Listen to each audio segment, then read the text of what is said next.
গোপালকে নিয়মিত ভোগ দেওয়ার সময় কিছু নিয়ম মেনে চলতে হয়। সকালে প্রথম ভোগ অর্থাৎ বাল্য ভোগ অর্পণ করতে হয়। এর জন্য ব্রাহ্ম মুহূর্তে ওঠার দরকার নেই। সকাল 6টা থেকে 7টার মধ্যে উঠে স্নান না করে গোপালকে শয়ন থেকে তুলতে হবে। ঘন্টা বাজিয়ে আদর করে গোপালকে শয়ন থেকে তোলার পর গোপালকে 1 গ্লাস দুধ অর্পণ করতে হবে। সেই দুধ 10 মিনিটের জন্য গোপালের সামনে রেখে দিতে হবে।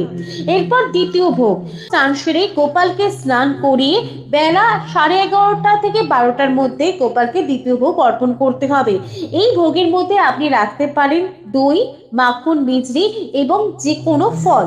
দুপুর বেলায় গোপালকে অন্নভোগ দিয়ে সেবা করতে হয়। যদি আপনি গুরুমন্ত্রে দীক্ষিত হন তবে অন্নভোগ দিয়ে সেবা করতে পারেন। এই ভোগের মধ্যে পেঁয়াজ, রসুন, কোনোভাবে আমিষ জিনিস থাকলে হবে না।